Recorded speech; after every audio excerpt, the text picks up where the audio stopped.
Feudal Japan was a realm of paradoxes, exquisite beauty intertwined with unrelenting harshness. Life was not a personal journey of choice, but a predetermined trajectory dictated by birth, lineage, and ancestral standing. Social mobility was virtually non-existent. One was bombed into a class, samurai, peasant, artisan, or merchant, and remained there indefinitely. To attempt to rise above one's station was not just frowned upon, but severely punished. Even the Ada, the untouchables who handled tasks related to death, existed as essential yet invisible members of society. Each class faced its unique set of challenges. Merchants, despite their wealth, were positioned low in the hierarchy, disrespected for accumulating riches without manual labor. Peasants, the backbone of the economy, endured crippling rice taxes, facing starvation or death for trying to hide food. Samurai, while holding honor, lived in constant dread of offending their superiors, a slight misstep potentially leading to severe repercussions. Women, regardless of class, had limited personal freedom. Their lives were largely dictated by male family members, with marriages arranged and obedience expected. Life was a rigid performance, graceful yet utterly inescapable, often before the day even truly began. Cleanliness, almost a spiritual practice, was a rigorous daily ritual in feudal Japan, contrasting sharply with the lack of modern conveniences. Mornings began with icy water from wells or streams, a stark and shivering experience. Soap was a rare luxury. Communal bathhouses, though offering warmth, provided no privacy, demanding strict adherence to bathing etiquette to avoid social shame. For samurai, cleanliness was paramount, a constant scrutiny from their lords, where even a dirty finger nail could mean dishonor. Women, too, faced immense pressure to maintain immaculate appearances, with elaborate skincare and hairstyles requiring hours of meticulous effort. This pervasive focus on hygiene came at a high cost, demanding constant effort and an awareness of perpetual scrutiny. Food was about survival, not pleasure. Peasants subsisted primarily on rice, often barley disguised as rice, with rare additions of turnips or pickled radish. Meat was a luxury for the elite. Fish was often dried and heavily salted. Meals were meager, bland, and strictly seasonal due to lack of refrigeration. Samurai, though better fed, ate last, often consuming cold meals while others dined. Food poisoning was a gamble, with limited medical care reducing recovery to a matter of fate. Food theft was met with extreme punishment, and even the elaborate tea ceremony prioritized ritual and etiquette over quenching thirst, ensuring meals were a solemn, quiet affair devoid of complaints. Freedom of speech was a perilous concept. The social hierarchy ensured every word carried immense weight. Speaking above one's station, criticizing a superior, or even telling an ill-received joke could lead to severe consequences, from disgrace to decapitation. Even within families, caution was paramount. Samurai were trained to speak with measured calm, as a sharp tongue was considered more dangerous than a dull blade. Apologizing was an elaborate art form, involving deep bows, groveling, and even poetic expressions of shame, with any misstep in tone potentially interpreted as sarcasm or defiance. Silence was often the safest option, as loose lips could sink not just reputations, but entire bloodlines. Fashion was a visual representation of one's social standing. Samurai wore layers of silk, sometimes armored, with colors that conveyed dignity and often a subtle warning. Their paired swords, the daisho, were visible emblems of their authority. Peasants wore simple, undyed cotton in browns and grays, signifying their life of labor and humility. Merchants, despite their wealth, dressed modestly to avoid attracting attention from samurai. Artisans and craftsmen wore practical, inconspicuous clothing. Women's attire involved intricate layers and symbolic patterns, with specific hairstyles and colors dictated by season and occasion, any deviation bringing shame upon the household. Clothing was not personal expression, but a rigid code of rank and ritual, subject to constant judgment. Love was a side quest rarely completed. Marriage was a strategic arrangement focused on alliances, status, and economic stability, not romantic compatibility. For peasants, marriages were arranged by parents, prioritizing practical traits like health and strong physique. For samurai families, marriages were political tools to solidify clan alliances or secure land. Romantic declarations were confined to poetry or tragic plays, and stepping outside established relationship structures carried severe penalties, including exile, disgrace, or even death, often at the hands of one's own family. Concubines were common for samurai, but only added layers of silent disappointment. Love, if it occurred, was secret, painful, and dangerously inconvenient. Death was an ever-present reality, seamlessly integrated into the fabric of life. Samurai lived with meticulously crafted death plans, often involving seppuku, ritual suicide for honor or failure. Peasants faced starvation from failed harvests, punishment for tax evasion, or sudden demise from bandit raids, drought, or plague. Medical care was rudimentary, often relying on herbal remedies and prayer. Childbirth was a gamble for women, and widows might be expected to follow their disgraced husbands to the grave.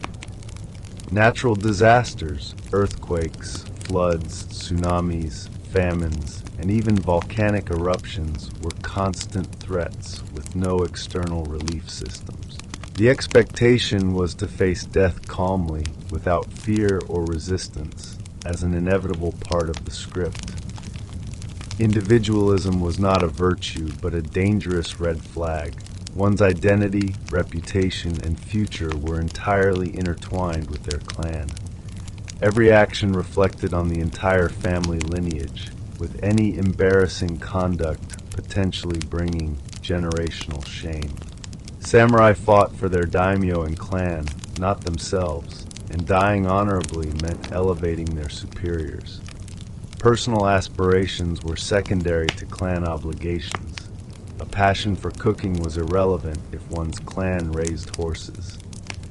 Scandalous behavior affected everyone, potentially leading to social ostracism or even ritual suicide for relatives. One was a representative, a chess piece, a liability with legs, with achievement measured by the clan's pride. Feudal Japan's breathtaking natural beauty masked a climate of environmental chaos. Typhoons brought torrential rains and destructive winds, destroying homes and crops. Earthquakes were sudden and unpredictable, followed by fires that quickly consumed wooden structures. Flooding was common, tombing villages into muddy soup bowls. Droughts parched the land and decimated rice fields. Winters were bone-chillingly cold, with inadequate heating. Volcanic eruptions, a consequence of Japan's location on the Ring of Fire, could bury entire regions. There was no national relief. Rebuilding and enduring were personal burdens. Nature was not just a backdrop, but an active, often destructive force. Power flowed strictly downhill. Peasants were governed by headmen who reported to samurai, who reported to daimyo, who reported to the shogun, with the emperor existing as a revered but powerless figurehead. Even samurai, the fierce enforcers, served their lords, fighting battles they didn't initiate for land they didn't own. Daimyo, while formidable, were always under the shogun's scrutiny, susceptible to political purges. The shogun, though the most powerful, lived with constant vigilance against rivals. This hierarchy was inflexible. Ambition was feared, and respect was demanded upward, authority enforced downward. Disagreements were perilous, and aspiring above one's station was a death wish. Everyone, regardless of position, was controlled by someone above them, while someone below them might secretly wish for their downfall. Education was strictly class-based. Samurai children received rigorous training in reading, writing, swordsmanship, etiquette, poetry, and martial arts, all with the purpose of serving their clan and avoiding embarrassment.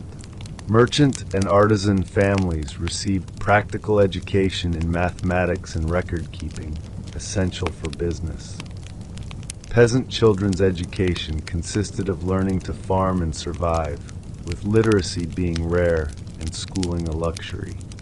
Girls, unless from high-ranking families, received minimal formal education, focusing on domestic skills and the art of silence. Education was not about personal growth or enjoyment, but about fulfilling a designated role without question, with knowledge tightly controlled to maintain the existing power structure. Feudal Japan's aesthetics were breathtaking, but culture was a demanding performance. Every detail, from flower arrangement to tea pouring, adhered to rigid ancient codes, with any deviation resulting in social judgment or gossip. The tea ceremony, seemingly tranquil, was a social minefield where every movement and expression was choreographed. Mistakes were seen as character flaws. Calligraphy was a test of discipline and inner spirit, with messy handwriting reflecting poorly on one's soul. Poetry required adherence to seasonal metaphors and emotional landscapes, without becoming too personal or passionate. Culture was a delicate game played to demonstrate composure, refinement, and a profound fear of appearing uncultured. Beauty was a battlefield draped in silk. Ultimately, modern individuals would not last a day in feudal Japan. This society was not built for individual comfort, but for submission, precision, and relentless obedience. Every moment was a test of posture, loyalty, and precise adherence to ritual, with public shame or ritual death as potential repercussions for failure. There were no days off, no concept of being yourself. One was born into a role, handed a script, and expected to perform it with deadly elegance. Deviating was dangerous, not brave. The individual was insignificant. The clan, the lord, and the land were paramount. Samurai faced constant threats to honor, peasants toiled until their spines deformed, and women navigated lives of meticulous grace and sacrifice. The system was designed to ensure stasis. Its beauty came with sharp edges, demanding a discipline so rigid it could shatter bones, and a respect so absolute it consumed individuality whole. It was built not to be easy, but to endure. In the rigid conventions of ancient society, Artemisia of Caria existed as a historical anomaly. She was a woman who not only ruled Halicarnassus, a vassal state within the vast Persian Empire, but also commanded her own fleet in war alongside formidable male leaders. Born of Greek heritage and pledging allegiance to Persia, she challenged every societal expectation. Upon her husband's death, Artemisia seized power, an act of quiet defiance, and harbored ambitions of conquest rather than ceding authority. When Xerxes the Great launched his invasion of Greece around 480 BCE, Artemisia audaciously volunteered, not to support from afar, but to personally command 5 of her own swift warships. Xerxes, ruler of a vast empire, not only tolerated her presence, but valued her counsel. This was a bold and seemingly treasonous act for a Greek, and unthinkable for a woman. Yet, Artemisia understood her strategy, playing the game of survival and power with unparalleled skill. She didn't seek permission. She assembled her fleet, sailed into history, and dared anyone to impede her. Her alignment with Xerxes was a declaration of war on her own people, the Greeks, and provoked intense scrutiny and whispers of treachery. Unperturbed, Artemisia immersed herself in the Persian campaign, operating at the highest echelons of power. Xerxes, accustomed to flatterers, found in Artemisia a rare source of blunt, incisive honesty. In war councils surrounded by decorated generals, she spoke with clarity and strategic insight, her advice often imbued with warnings that others were too proud to voice. Before the Battle of Salamis, she urged Xerxes to avoid naval confrontation in the cramped straits, predicting that it would negate Persia's numerical advantage. Xerxes, blinded by overconfidence, disregarded her counsel, a decision that would prove catastrophic. Even among her Persian allies, Artemisia's presence was complex. Many commanders resented her authority as a Greek woman who spoke truth to power and commanded with unsettling precision. She was not a figurehead, but a formidable force intent on victory. In Greece, her name spread like a stain, Herodotus himself chronicling her with a mix of awe and suspicion, often reserved for mythical beings. To some, she was a Medusa in armor. To others, a misunderstood genius who surpassed the most astute men of her era. Artemisia embodied conflicting roles: loyalist, tactician, perceived traitor, and visionary. Above all, she was a political pragmatist who understood that in war identity shifts, but power endures. The Battle of Salamis was Artemisia's true test. As the decisive naval confrontation of the Greco-Persian Wars, it saw the enormous, overconfident Persian fleet confront a smaller but strategically superior Greek navy in confined straits.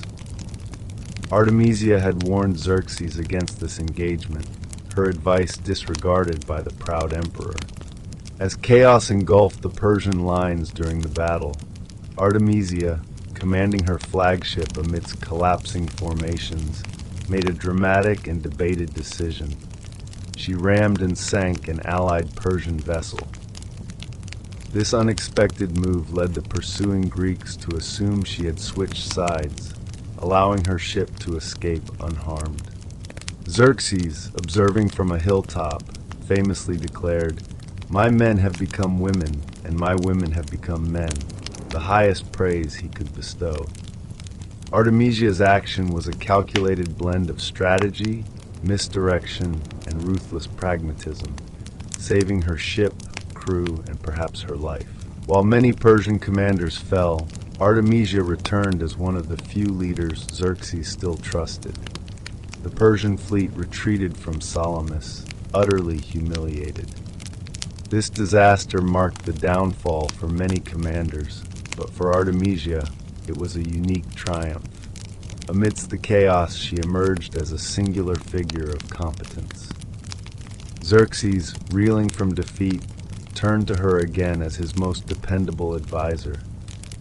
Artemisia, ever direct, urged him to retreat to Persia and entrust the remaining campaign to General Mardonius, advising him not to push his luck after burning Athens.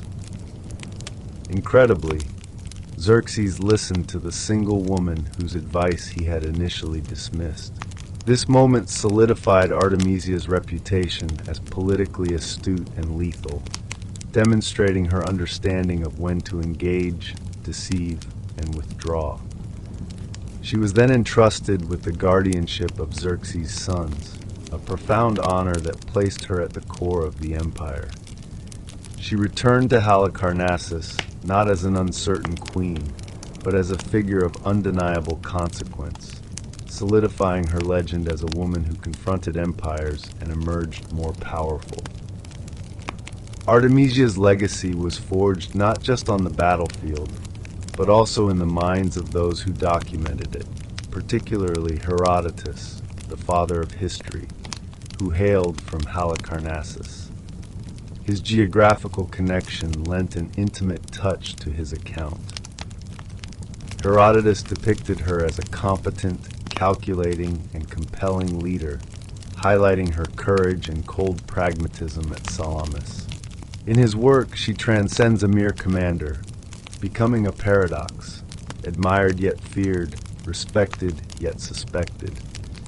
She existed in the shadow of powerful men, but outshone them, demonstrating foresight where they displayed ambition. Artemisia defied cultural molds. She was not a rebel yet disobeyed, not a feminist yet undermined patriarchy through competence. Her legacy spread subtly through stories compelled by men who admitted her superiority. She outsmarted them in councils, outmaneuvered them in battle, and outlasted them in politics. Herodotus, in chronicling her, documented a riddle in the form of a queen. Curiously, the name Artemisia resurfaced a century later with Artemisia Thel of Caria, a likely descendant who also ruled Halicarnassus. While she did not command fleets, her enduring fame came from commissioning one of the seven wonders of the ancient world, the mausoleum at Halicarnassus, a colossal marble tomb for her husband and brother, Mausolus. This monument was a statement of Carian identity and echoed the strength of the first Artemisia. The name Artemisia had by then become synonymous with power, intellect, and audacious rule, permeating Halicarnassus' identity. The mausoleum also gifted us the word. Mausoleum itself, a linguistic legacy of stone, sorrow, and political theater. The second Artemisia, though remembered for mooming, was also a capable ruler, perpetuating female leadership in an era where it was rare. The foundation for this legacy was laid by the first, Artemisia, the naval commander, Xerxes' advisor, the woman who navigated the Greek world as both insider and outsider. Without her, the name might have faded, and Halicarnassus might have been forgotten. Instead, it became a beacon where two powerful women shaped history through audacity. Their stories, though separated by time, resonate, one through ships, one through stone, both with names history could not erase. Artemisia's story has always existed in the interstitial spaces between empires, genders, and legend. Was she a Persian puppet, a Greek traitor, or a shrewd sovereign playing a complex game? To the Persians, she was a loyal, distinguished commander trusted by Xerxes more than many generals, speaking volumes about her acumen. To the Greeks, she was a tumcoat, yet even Greek chroniclers admired her intelligence and cunning, as she defied the strict divisions imposed by war. Modern perspectives continue to grapple with her representation. A feminist icon before feminism, a symbol of astute leadership in a world designed to exclude her.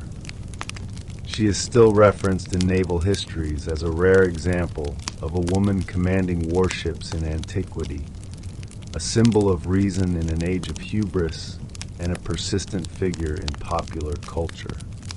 The truth is, Artemisia likely cared little for legacy as we define it. She strived to survive, rule, and triumph. Her story endures because it was shaped by difficult, controversial, and often correct decisions, not by vanity or myth-making. She belonged neither to Persia nor Greece, but to herself. As centuries unfolded, her story was transformed, evolving into myth, metaphor, and monstrous caricature. Writers and dramatists, uncomfortable with a woman who commanded and proved kings wrong, often rewrote her, either softening her into a damsel or darkening her into a villain. Legends of her dying from unrequited love or being a venomous schemer served to transform her strength into tragedy or villainy. Even contemporary adaptations like Hollywood's portrayals continue to distort her. Yet the very fact that she continues to demand attention and reinvention proves her undeniable potency.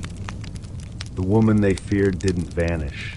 She evolved into myth, memory, and the persistent, uncomfortable question history continues to pose. What if more women had been like Artemisia? When Artemisia of Caria exited the stage of historical records, her presence didn't vanish. It simply transformed, rippling through time like the wake of a warship.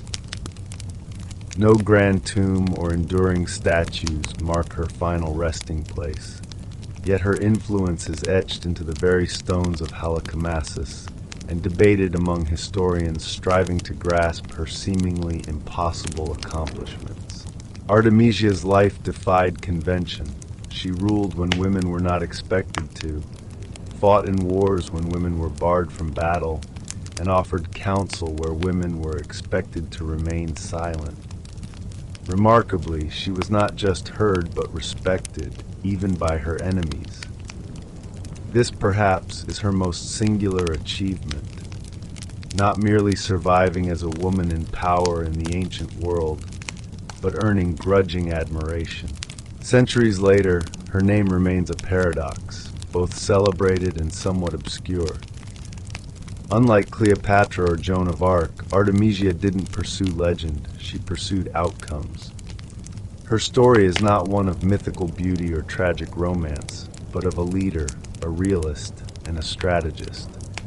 Her true drama unfolded in the quiet of war rooms, the cramped confines of a ship, and in the prolonged gaze of a king who chose to listen. Today, her narrative invites re-examination, not just as a tale of a woman in a man's world, but as a reminder that courage doesn't always wear a crown or wield a sword. Sometimes it sits at the edge of power, speaks the uncomfortable truth, and sails directly into chaos. Artemisia needed no rescuing or runting. She deserves to be remembered as she truly was, sharp, formidable, and brilliant. In an empire built by men, she charted her own course across hostile seas, against cultural gravity and through the unpredictable fog of war. As long as ships sail and history remembers those who dare to speak when silence is the safer choice, Artemisia of Caria will endure. Before lenses, satellites, or Copernicus, humanity's only tools for unlocking the heavens were the unassisted eye and stone. Yet this proved remarkably sufficient.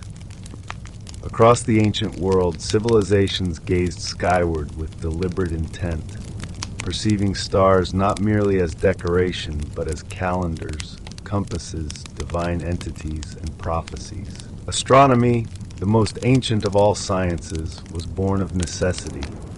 Farmers needed to know planting seasons, sailors required navigation, and priests needed precise celestial timings for tools. Astronomers, often indistinguishable from priests or kings, became indispensable. Without telescopes, they built observatories into their sacred architecture. Stonehenge, Nabta Playa, and the great pyramids of Mesoamerica were meticulously aligned with the movements of the sun, moon, and stars, often capturing specific light patterns during solstices and equinoxes. The temple of Amun-Ra at Karnak aligned with the summer solstice, and El Castillo at Chichen Itza created a serpent-like shadow during equinoxes. In India, Jantar Mantar allowed for precise tracking of celestial bodies. These were not accidental. They were deliberate, data-driven feats of cosmic engineering, proving that long before magnification, civilizations were recording the sky's rhythms in stone with astonishing accuracy. In ancient Mesopotamia, the Sumerians, c. 3000 BCE, didn't just tell stories about the heavens. They organized their lives around celestial patterns. They viewed the sky as a cosmic timetable, laying the groundwork for celestial mechanics. Observing the consistent motions of the sun, moon, and planets as precise clocks, they developed one of the earliest lunar calendars, effective for agricultural and ritual events. They also gave us the sexagesimal, base 60 system, still seen in our minutes, seconds, and degrees. Lacking telescopes, they used ziggurats, elevated platforms from which priest astronomers, known as umanu, leamed ones, meticulously recorded celestial events on clay tablets. These early records, which would evolve into Babylonian star catalogs like Enuma Anu Enlil and Mul Apen, noted planetary appearances, eclipses, and star cluster reappearances. This seamless fusion of early science with mythology meant the sky was both divine and predictable. By understanding these patterns, the Sumerians aligned their crops, rituals, and fate, initiating humanity's enduring relationship with the stars. If the Sumerians sparked astronomy, the Babylonians, c. 1800 BCE, ignited it into an infimo of precision and prediction. They transformed observation into calculation, forecasting eclipses, planetary conjunctions, and retrograde motion with astonishing regularity. Building on Sumerian legacy, they employed advanced mathematics to meticulously record celestial positions on clay tablets, the world's first almanacs. Their most remarkable feat was predicting lunar eclipses using the Saros cycle, an 18-year recurrence pattern they understood, even without knowing its mechanics. This predictive power granted immense spiritual and political authority. Furthermore, they established the zodiac, dividing the sky into 12 constellations, laying the groundwork for what we still use today. Their mathematical audacity involved arithmetic methods to approximate celestial cycles, viewing the universe as a ledger of repeating patterns. Babylonian astronomers were early scientists, deciphering cosmic rhythms through symbols and numbers, inscribing the sky in the darkness. The ancient Egyptians literally anchored their civilization to the stars, making astronomy a matter of survival in the Nile Valley. Central to their system was Sirius, the brightest star. They observed its heliacal rising, its reappearance at dawn just before the annual Nile flood, and made it the cornerstone of their calendar.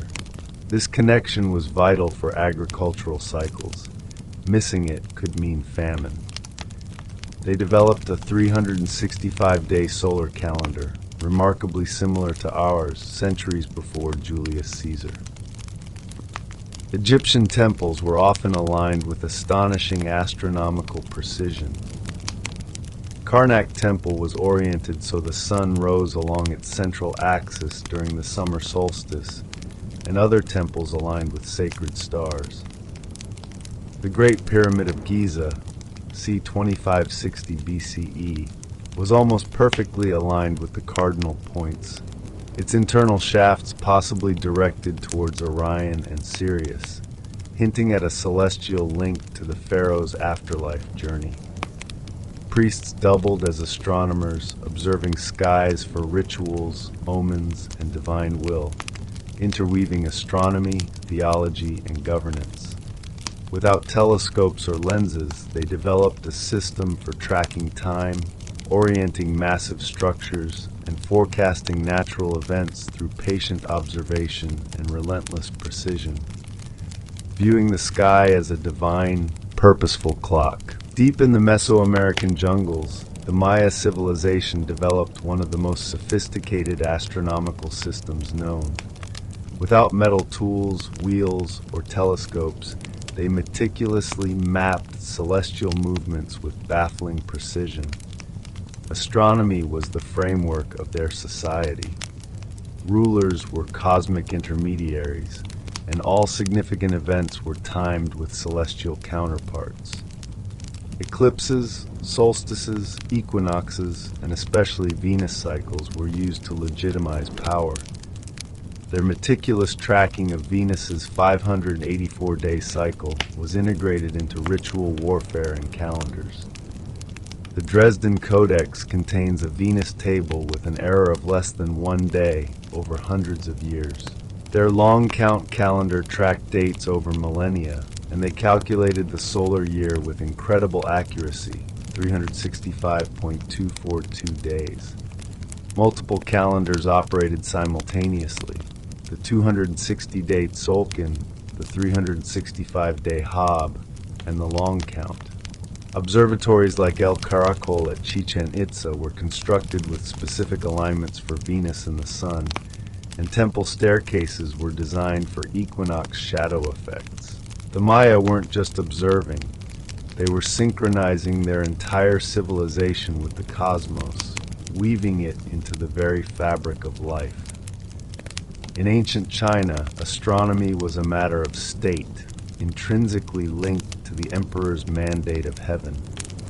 As early as 2000 BCE, Chinese astronomers meticulously tracked and documented celestial events: comets, novae, eclipses, sunspots, and planetary motions.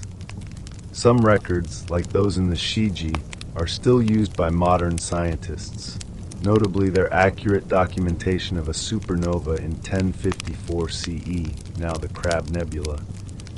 Beyond mystical interpretation, they developed sophisticated mechanical devices like armillary spheres and gnomons to measure celestial positions.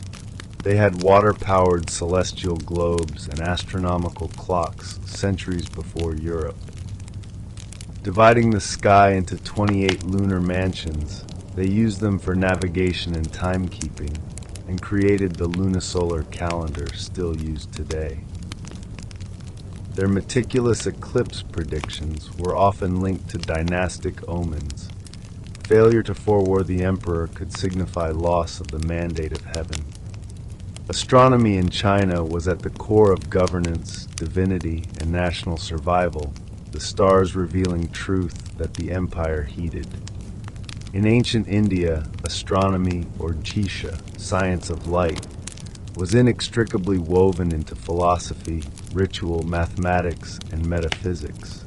Originating as a tool for auspicious timings, it became one of the most mathematically advanced ancient systems. Early references in the Vedas, c. 1500 BCE, mention celestial cycles and the 27 nakshatras, lunar mansions, forming the basis of sky mapping, astrology, and calendars still used today. Indian astronomy was precise. Scholars developed solar year models more accurate than the later Julian calendar. The Surya Siddhanta, c. 500 CE, hinted at Earth's axial tilt, elliptical orbits, and even gravity centuries before Newton. Aryabhata, 499 CE, proposed Earth's daily rotation, calculated the solar year remarkably close to modern values, and developed advanced trigonometric functions.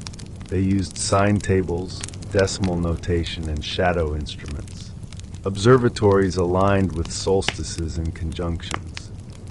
Beyond technical feats, Indian astronomy held a cosmic elegance, viewing the universe as a cycle, a dance of time and space, where comprehending the heavens meant understanding the self, a geometry of spirit. While other civilizations sought guidance or survival from the sky, the ancient Greeks looked up and asked, why? They sought fundamental laws, marking a pivotal turning point where astronomy transitioned from observation to reason and theory. It began with Thales of Miletus proposing natural causes for celestial phenomena, followed by Anaximander's vision of Earth floating in space. Pythagoras saw the cosmos as perfect harmony, a music of the spheres, laying groundwork for theoretical astronomy through mathematical ratios.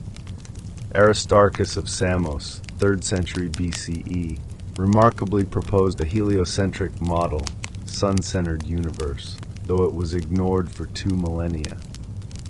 Hipparchus, the father of observational astronomy, created the first comprehensive star catalog, discovered precession, and developed trigonometry for celestial positions with astonishing accuracy without telescopes. Finally, Claudius Ptolemy's Almagest became the authoritative astronomical text for over a millennium, synthesizing knowledge into a geocentric model with complex epicycles.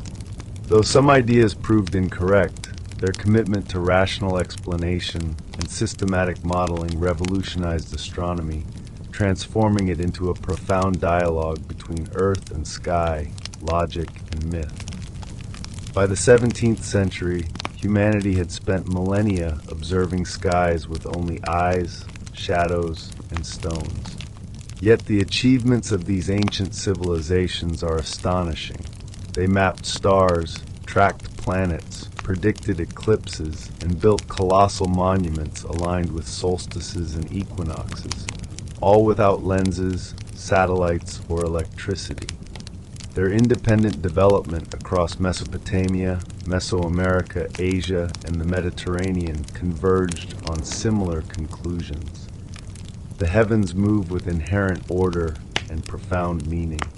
Ancient astronomy wasn't confined to scholarly pursuits.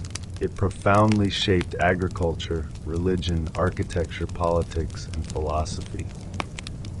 Understanding the sky was a way of grasping the divine or one's place in existence. Their cosmic models varied, but all shared an unwavering reverence for the cosmos. The telescope would revolutionize astronomy, but the foundational work, patient mapping, systematic record-keeping, and boundless curiosity belonged to the ancients. Today, their legacy lives on in our calendars, navigation, and space missions. They may not have known about black holes, but they asked the right questions, looked up, and noticed. In the darkness, they became the first scientists, inscribing their inquiries into the sky, laying the foundation for our current understanding. In 1803, the Louisiana Purchase was a geopolitical thunderclap that doubled the territory of the young United States overnight. For a mere $15 million, about 4 cents an acre, the U.S. acquired over 828,000 square miles from France, stretching from the Mississippi River to the Rocky Mountains, eventually forming 13 future states. This colossal transaction was entirely unforeseen. President Thomas Jefferson's initial objective was solely to secure unimpeded access to the Mississippi River and the vital port of New Orleans, crucial for American farmers' trade. He authorized diplomats to offer up to $10 million for just New Orleans and adjacent lands. However, upon their arrival, diplomats were stunned by Napoleon's counteroffer, the entire Louisiana territory. At the heart of the Louisiana Purchase was Napoleon Bonaparte's strategic reevaluation. In 1803, facing wars in Europe and a depleted treasury, he surprisingly offered to divest a third of North America.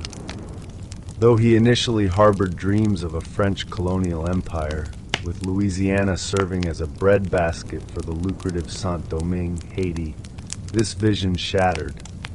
The Haitian Revolution, spearheaded by formerly enslaved people, brutally crushed French aspirations. Tens of thousands of French troops perished from battle and yellow fever, making Saint-Domingue and, consequently, Louisiana indefensible. With Britain poised for another war, Napoleon feared losing Louisiana by force. His decision on April 11, 1803 was swift, audacious, and pragmatic. Sell the entire territory to the U.S. for $15 million. Napoleon's rationale was simple. I have given England a maritime rival that will sooner or later humble her pride. He sought not only funds, but also to empower the U.S. against British dominance.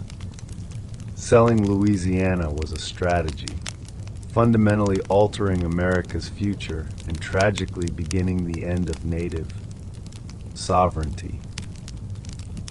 The Louisiana Purchase, while fulfilling Thomas Jefferson's vision of an agrarian republic, presented him with a profound constitutional nightmare. As a staunch, strict constructionist, Jefferson believed the federal government should only exercise powers explicitly granted by the Constitution.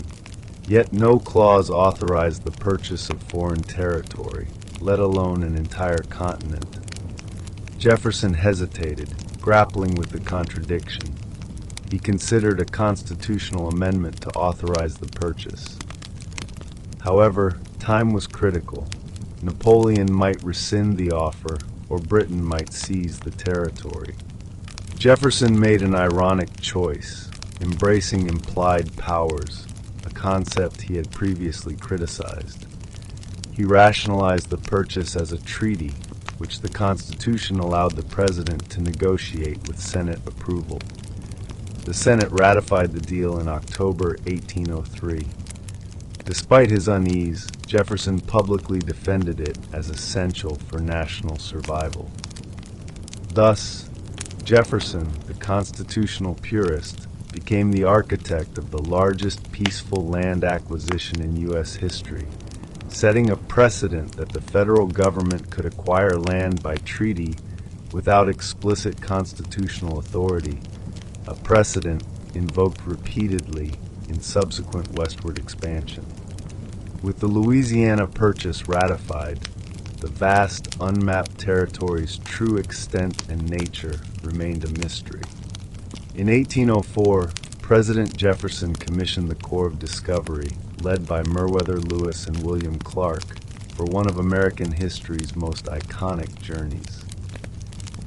Their ambitious mission: explore the new territory, establish trade relations with native nations, study natural resources, and find a direct water route to the Pacific Ocean, the non-existent Northwest Passage.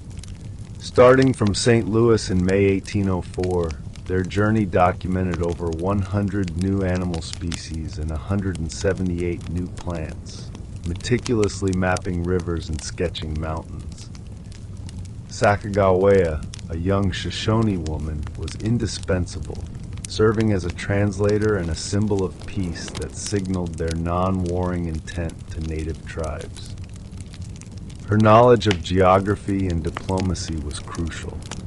Over 2 arduous years, the expedition traversed over 8,000 miles, reaching the Pacific in November 1805.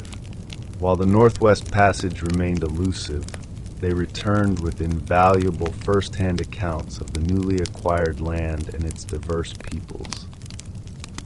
Lewis and Clark began to make Jefferson's mystery real, but their reports also ominously foreshadowed the impending pressure on indigenous nations and the drive toward conquest under the banner of discovery.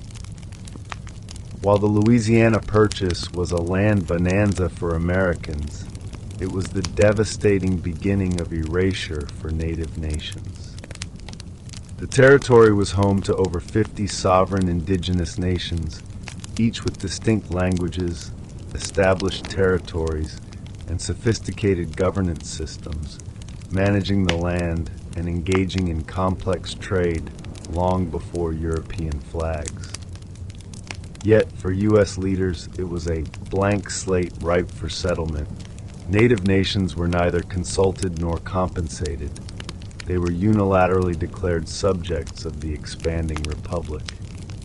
Jefferson, though seemingly benevolent, believed native people would either assimilate or be forcibly relocated.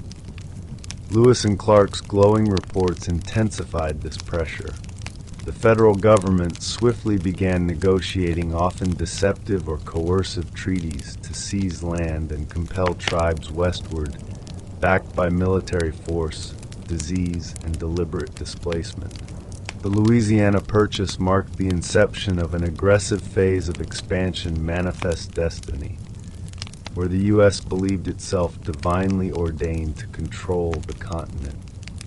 For indigenous peoples, it was not a transaction but a profound trespass, arbitrarily redrawing maps and unleashing settlers who came to take, not trade.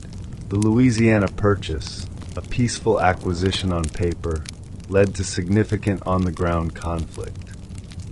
Rapid westward settler migration into indigenous lands immediately set the stage for collision between two fundamentally different visions of land.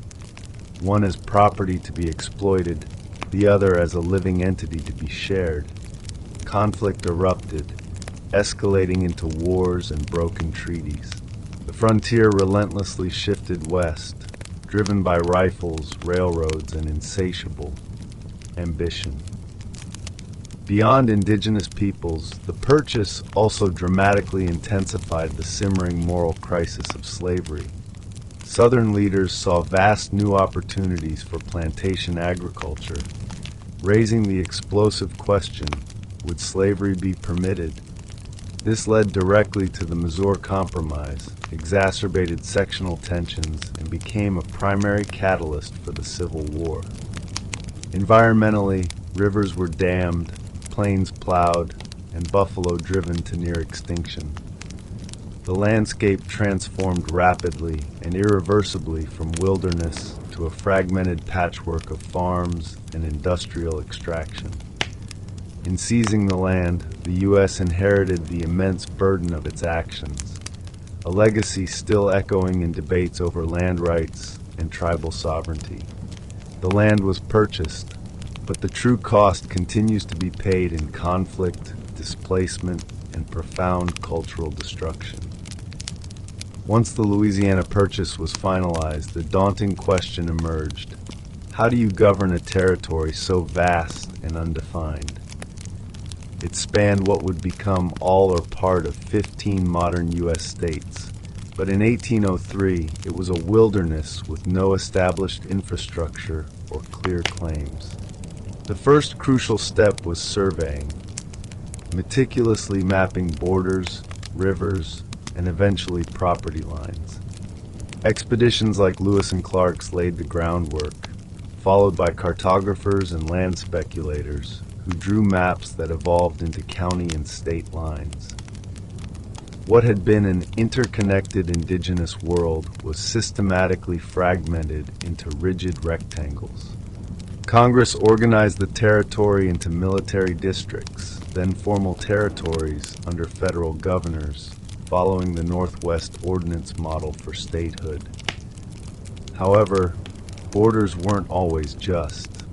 The Missouri Compromise, 1821, triggered by Missouri's application for statehood with slavery, drew an arbitrary line across the purchase, permitting slavery south of it and banning it north. This line haunted American politics, as each new state's status threatened the north-south balance. White settlers poured into these territories, claiming land through preemption, squatting, and land grants. Native peoples found their ancestral lands reclassified as territory, then open land, then someone else's farm. Maps erased native trails and names, replacing them with American ones.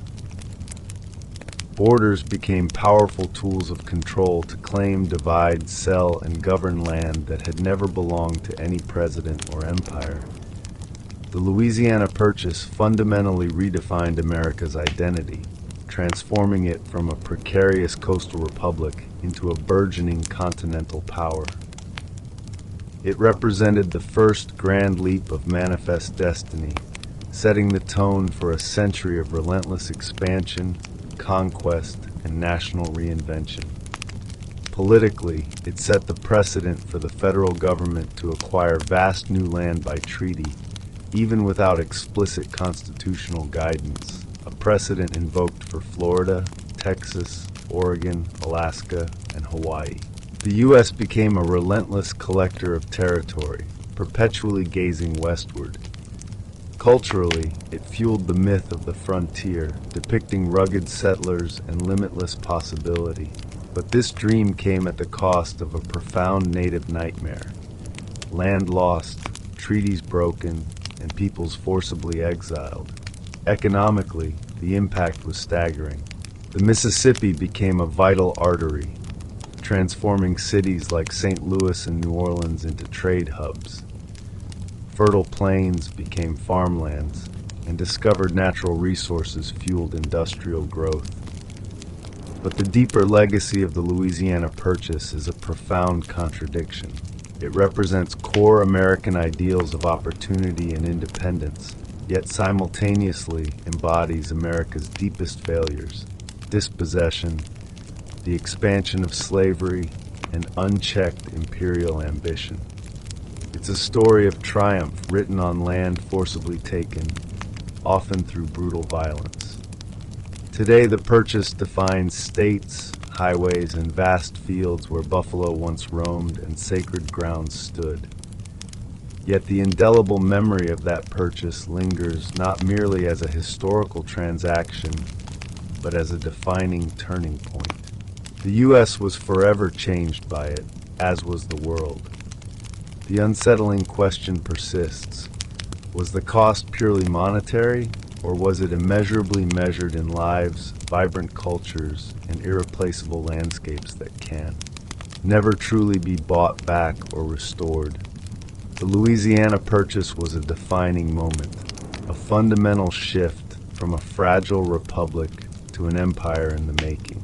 It unlocked boundless possibility for the U.S., igniting national confidence and cementing a model of power built on rapid land acquisition, displacement, and development. For native nations, it was catastrophic. Their land suddenly owned by a distant government without consent. The arrival of settlers accelerated violence, forced removals, and cultural devastation. Treaties were broken, reservations drawn, and languages faded. Yet, the purchase's legacy remains profoundly layered. It shaped modern U.S. cities, economies, and infrastructure, providing vital lifelines and resources. But its persistent shadow lies in its paradox: a bold diplomatic victory and a stark blueprint for displacement. It is a story of immense growth intertwined with profound grief, unbridled ambition with historical amnesia. It made the U.S. what it is today, but also forced a deep national reckoning that continues. How do you authentically celebrate a land you never truly acquired with consent? Never truly